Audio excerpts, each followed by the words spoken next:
the ability to go out there and work hard and make a profit, that's what really formed this country, in the sense that we knew that if we went out and worked, we could benefit from our labors. That was our right. Government stayed out of the way for the most part. But now today, the Small Business Administration, this is kind of interesting, a federal agency, came out with a statistic several weeks ago that estimates the regulatory cost of a small business per employee. I'm talking about small business, this is per employee. Let's say you're a mom and dad shop with 5 employees.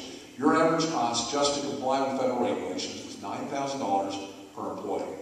That's not taxes. That's figuring out all the regulations and complying with the lost time and everything else. Even for a larger corporation, it's about $7,000, a little bit over $7,000 per employee.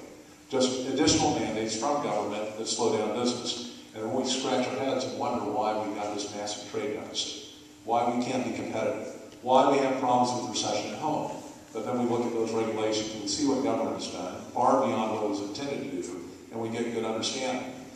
But again, people are going to confront this. They are confronting it. When we look at the people that are getting elected across the United States throughout this election cycle, these are not people that are get along, go along. They aren't people that are saying, I just want to get up to D.C. and fall into line with the caucus and just vote the party line. They're people that are saying, look, the people that have elected us, they're giving us a mandate, and that is to go to D.C. and get the nation back to where it needs to be, a restoration, if you will. That's the movement of the Tea Party. It's the movement of other groups like the Tea Party that really want to get us back to fundamentals. And it's interesting because it's catching fire everywhere. I mean, there doesn't seem to be a state that's not affected by it. You know, some states, it's a little less than others. Massachusetts elected somebody that would be considered probably not that conservative or not that active reform than other states, but we still have in every state a movement to reform government, to bring it back to where it needs to be. And it's very powerful here.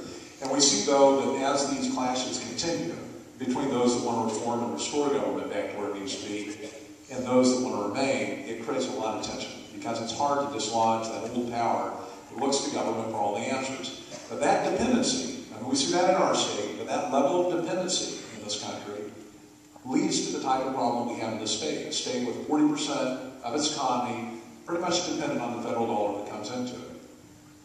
We've got a federal government that's nearing bankruptcy. We've heard the $13 trillion earlier. It's about $13.5 trillion. You have unfunded, future unfunded obligations of actually, by the National Review's calculation, $130 trillion. That works out to almost $400,000 per man, woman, and child in this country. I mean, that's obviously just out of control. And think of what the average mortgage is. So you've got a family of 8 kids, you know, like I do with 2 adults. That's, you know, $4 million. That's our debt load when you include the future unfunded obligations. It's a broken system. There's no question about it. And to say anything other than that, to go to present to the people and say, hey, look, we can just continue with the way things have always been and drive forward without thinking about the need to restore back our country where it needs to be to restrain the federal government, is leading us down a dead-end road, or it's leading us off the cliff, however you want to describe it.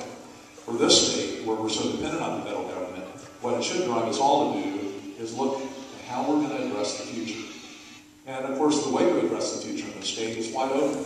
The beauty of what's happening across the United States today with these groups and these people, the people that are being elected to restore this country, is that it means a transfer of power from the federal government to the states. And states with the great resources like the state of Alaska, that's an extraordinary opportunity.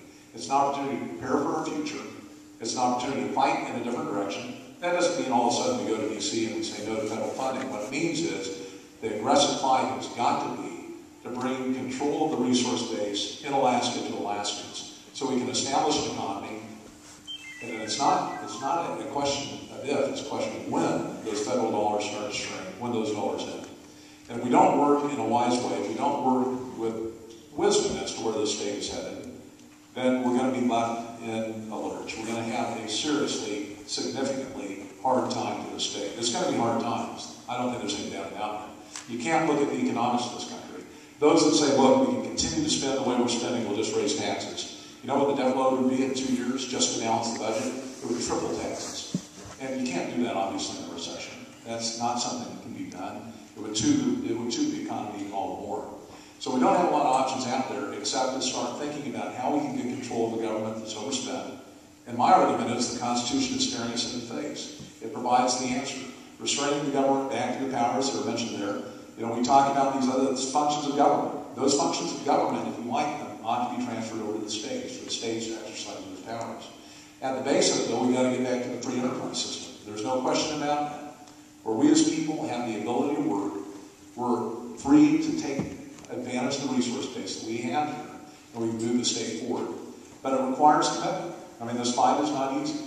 If you love this country, if you love this state, it requires an active part in making the changes happen. Because those that don't want that change, those that sit back and say, look, the way of the past is the way of the future, they've got a lot of eggs in the basket. They've got a lot of people, a lot of effort that really is anchored in that failed system that's going to drag us down if we aren't looking to the future.